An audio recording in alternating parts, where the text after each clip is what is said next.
Have you ever wondered what really happens inside a narcissist's mind when you walk away? No more constant messages, no more endless arguments, no more times you tried to explain yourself. Just silence. For you, silence is freedom. But for them, silence is a nightmare, an unbearable void. In the narcissist's world, your leaving isn't just the end of a relationship, it's like a mirror of their ego suddenly shattering. They don't just lose you, they lose the piece of their identity that was built around your presence. That's why the pain can look so real, the anger, the despair, even the tears. But behind it all, the real question is, are they hurting because of you or because of themselves? This story isn't about pity for the narcissist, it's about you, the one who had the courage to walk away. The truth is, they may go through a storm of emotions: denial, shock, blame, obsession, depression, and then the hunt for new supply. But every spin of that cycle points to one truth: a narcissist cannot stand losing control. So what really happens when you let go? It's not just an act of leaving, it's an inner revolution for both you and for them. And in that journey, there's one truth you must hold on to. Their pain is not an invitation for you to return. It's proof that you've broken the toxic cycle. When you leave, a narcissist's first reaction is rarely acknowledgement. Instead, they plunge straight into denial. In their mind, your departure is just a passing tantrum, a familiar trick that will eventually end with your return.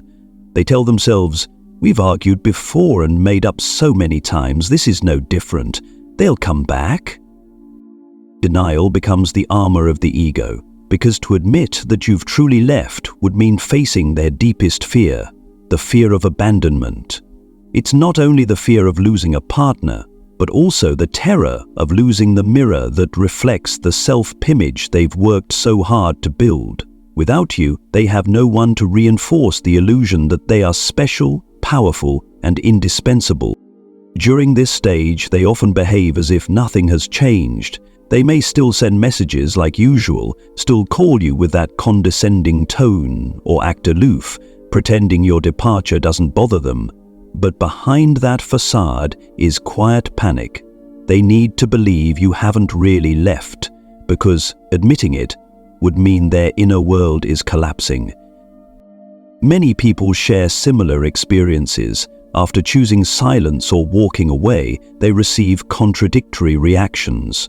On one hand, the narcissist acts indifferent, even dismissive. "Go ahead, I don't need you." But just hours later, they're calling non-stop, sending messages, showing up at places you usually go. This is the hallmark of denial, a desperate attempt to cling to the old reality.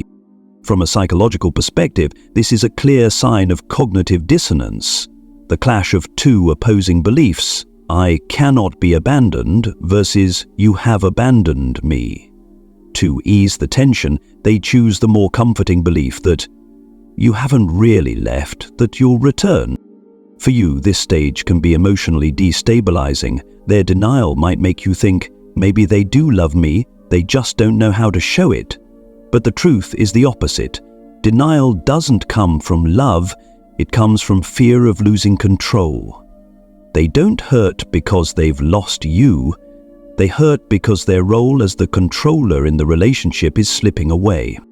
The key is to see through this mask, because if you return just because they act in disbelief, you'll fall right back into the same cycle. A narcissist's denial isn't proof of love. It's undeniable evidence that they never truly saw you as an independent human being. When the wall of denial begins to crack, the narcissist crashes straight into shock and disbelief. This is the moment they're forced to face reality. You've truly left, you're no longer responding, and the familiar cycle isn't repeating itself. To them, it feels like an earthquake, shaking the fragile foundations of their ego. In the narcissist's inner world, you weren't just a partner, you were the stage on which they played the lead role. When the lights suddenly go out, they panic. For the first time, they realize they're standing on an empty stage, with no audience, no reactions. That brutal truth leaves them stunned. During this stage, many survivors recall being bombarded with endless calls and desperate messages. The words are often filled with haunting questions. Why? How could you do this? I thought we'd always be together. They're not really searching for answers. Deep down, they already know why. Those questions are simply a mask for the truth. They cannot believe their power has evaporated. This shock often comes hand in hand with silent panic. They might show up uninvited at your home, your workplace, or try to reach you through friends and family, not because they want to make amends, but because they're desperate to reassert that you're still within their sphere of control. Every call, every sudden appearance is really a test. Will you react? From a psychoanalytic lens, this is the moment when the shadow, the dark side of the psyche, rises forcefully. The shadow whispers, if they left, it means you're not enough. If they truly abandoned you, you're nothing but disposable, just like everything you've always feared. That whisper fuels their anxiety, their confusion, and their frantic attempts to fill the void with your presence. This is also when you may feel torn. Their pleading messages, their desperate eyes can make you wonder, maybe they've really changed, maybe this is true love. But the reality is this, their shock doesn't come from losing love, it comes from their illusion of control shattering. They cannot believe that you, the one who endured, who stayed, now have the strength to walk away. The danger of this stage is that the narcissist can spiral into extreme obsession. When the belief that you'll come back collapses, they try every tactic to force you to reappear, even if it's only to argue or fight, because for them, even a negative reaction is better than silence. Silence feels like an endless void, and they'll do anything to break it. For you, understanding this stage is the key to holding your boundaries. Their shock and disbelief are not evidence of change. They're simply the next step in the chain of reactions. This is the moment to remind yourself, you didn't walk away to prove anything to them. You walked away to protect yourself. As the initial shock begins to fade, the narcissist shifts into a more volatile state, blame and anger. This is the turning point where their inner darkness erupts most fiercely, because denial can no longer shield them from the pain. Instead of admitting that the relationship collapsed due to the harm they caused, they flip the story upside down. You'll hear the familiar accusations. I gave you everything and this is how you repay me, by leaving? You're just like everyone else who betrayed me. You abandoned me too. It's all your fault. If you'd been more patient, we wouldn't be here. These words aren't random. They're a deliberate strategy meant to confuse you, to make you doubt yourself, and ultimately to feel guilty for walking away. In psychology, this is called projection. The narcissist can't bear facing their own shadow, so they hurl it onto you, turning you into the villain in the story they've constructed. Alongside the blame comes explosive rage. Survivors often describe this stage as living next to a volcano that suddenly erupts.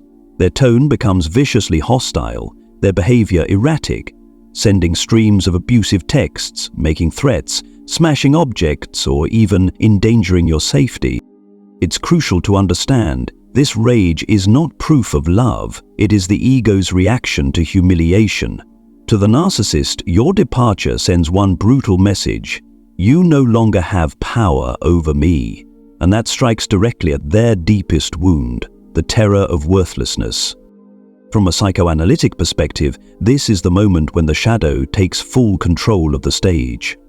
Their shadow is filled with rage, bitterness, and buried memories of past abandonments, but instead of confronting and healing it, they unleash it all on you. Carl Jung once wrote, "When a man does not acknowledge his shadow, he projects it onto others and calls it his enemy." In this stage, you, the one who left, become the mirror reflecting that darkness back to them. Many victims make the mistake of returning just to explain one last time, or to calm the anger. But remember, no explanation can extinguish a fire fueled by a wounded ego. On the contrary, every reaction from you is new fuel poured into the flames. The danger of this stage is that the narcissist's obsession can escalate. They may not stop at words. They might attack your reputation, smear you online, or recruit others to take their side. It's their way of clawing back the power they've lost by casting you as the traitor in everyone else's eyes. So what should you do? The answer is simple, though never easy. Stay silent, protect yourself, and refuse to react. Their rage isn't evidence of love, it's proof of their toxic dependency on control. The more you engage, the deeper you're pulled back into the cycle. The one truth you must hold on to is this: their anger says nothing about your worth. It only reveals their fragility. When the mask of power falls, they have nothing left but to scream, smash, and blame. But beneath it all, the truth remains unchanged. You've walked away, and they no longer have control. When anger fails to pull you back, the narcissist enters a more dangerous territory: obsession and possession. At this point, every mask has fallen away, leaving only raw fear. Fear of abandonment, fear of worthlessness, fear of losing the mirror that reflects their ego. To fight that fear, they cling to you with the intensity of an addiction. In this stage, many survivors describe feeling constantly watched. The phone rings endlessly. Inboxes fill with a mix of pleading and blame. Some even face the narcissist suddenly showing up at their home, workplace, or familiar places just to prove you can't escape me. Your silence doesn't make them let go. It fuels their obsession even more. Psychologically, this is a classic case of object constancy deficit.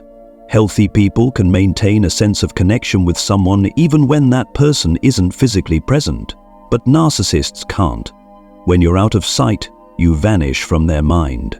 To fill that void, they chase, control, and attempt to possess you.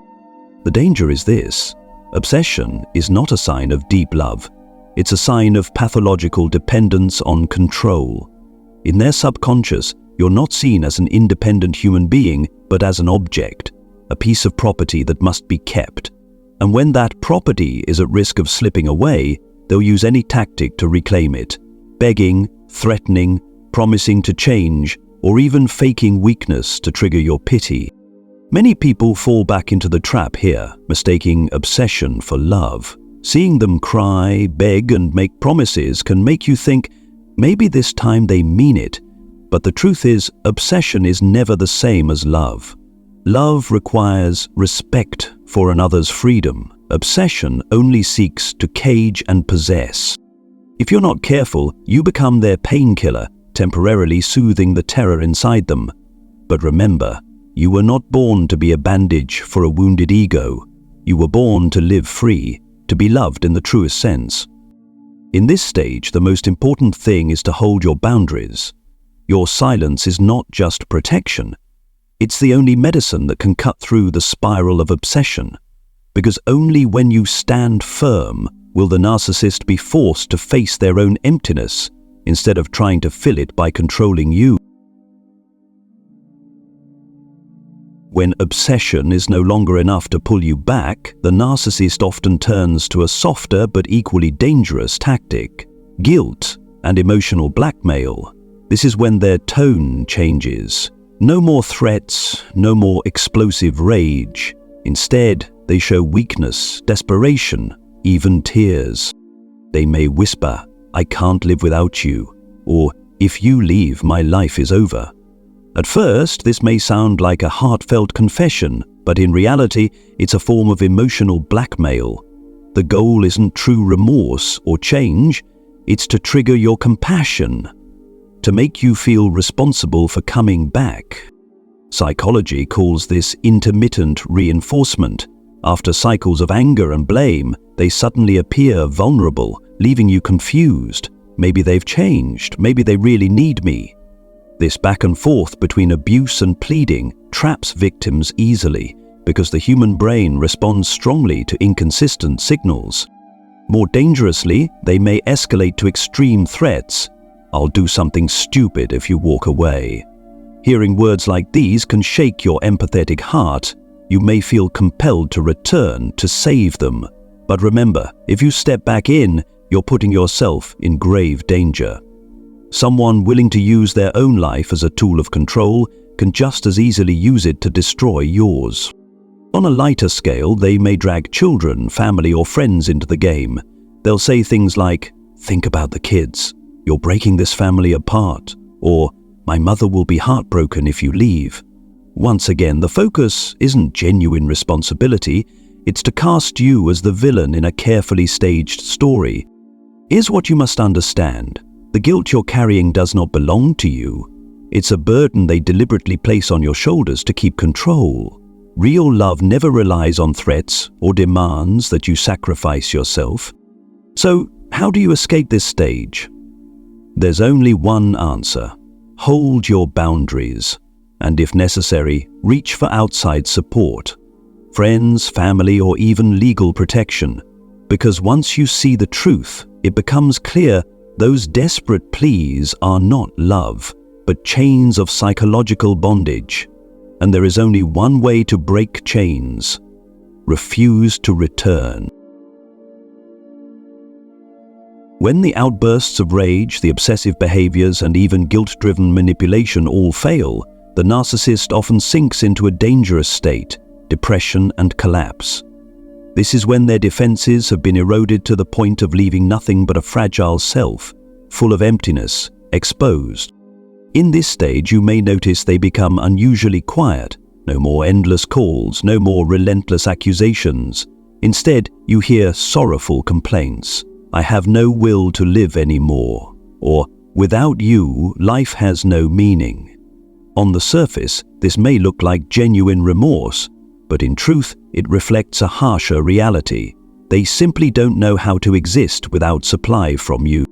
Psychologically, this is a moment where the narcissist experiences a kind of psychic death, a temporary death of the self. Their ego, once fed by attention and control, suddenly collapses, leaving behind a gaping void.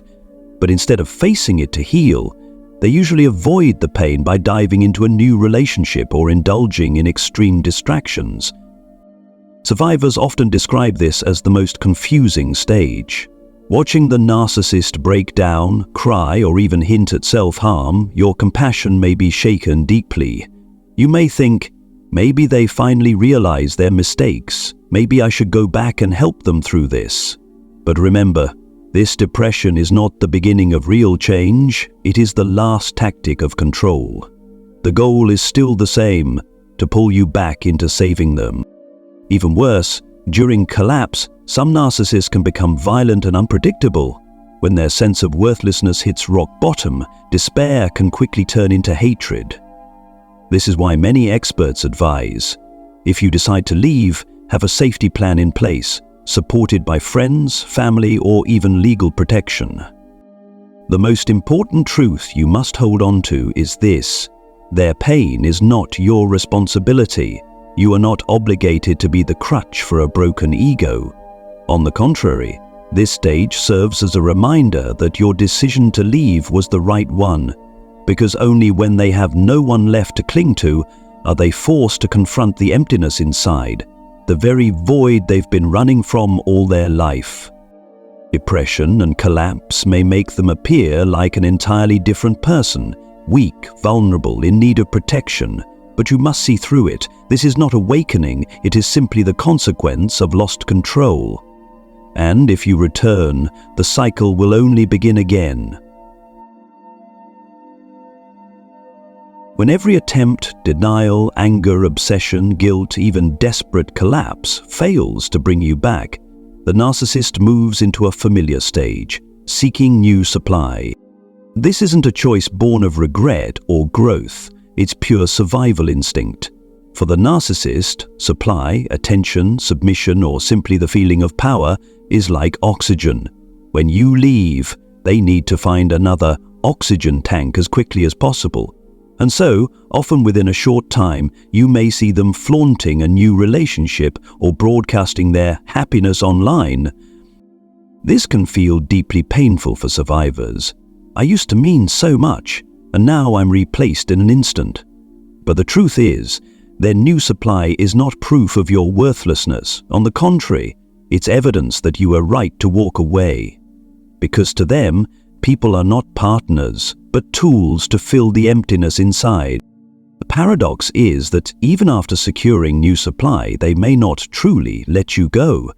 They might cultivate a new relationship while still trying to pull you back, keeping you as backup. This is a clear symptom of object constancy deficit, the inability to sustain stable connections, forcing them to juggle multiple sources of validation to keep their ego from collapsing. Psychologically, this is the narcissistic cycle in motion: idealization, devaluation, discard, and, when needed, hoovering. With you, they've likely cycled through all three, but once you leave for good, the cycle shifts onto someone else, the new supply. The most important truth to remember at this stage: you have escaped the cycle. Their quick replacement doesn't mean you lost. It only shows their inability to face themselves, their desperate need for a new victim to feed their illusion of power. Never forget, the cycle will continue again and again until they're forced to confront the darkness within. But you, by choosing silence and walking away, have stepped out of that toxic loop. So when you see them happy with someone new, take it as a reminder you are free of the chains, and your freedom, not their obsession, is the real beginning of your next chapter. Looking back at the entire journey, from denial, shock, blame, anger, obsession, and guilt, to collapse and the search for new supply, one truth becomes clear: a narcissist's pain is not love. It is panic at the loss of control. Every outburst, every tear, every threat or promise, all of it revolves around a single goal: keeping you tethered so they can maintain the mask they've built. And that's why you must remember, their pain is not a reason for you to return. Your heart was never meant to be the crutch for a wounded ego. Your silence is not cruelty. It is self-preservation. And sometimes, it's the only chance they'll ever have to face themselves. More importantly, leaving isn't just about escaping a toxic relationship. It's the first step back to yourself. It's the moment you learn to set boundaries, to honor your own worth, and to build a life where you are the main character, not the stage for someone else's performance. So treat your decision to walk away as a declaration of freedom. You have broken the cycle. You've stepped out of the chains. And from this point on, every step you take is no longer ruled by fear or control, but guided by love for yourself.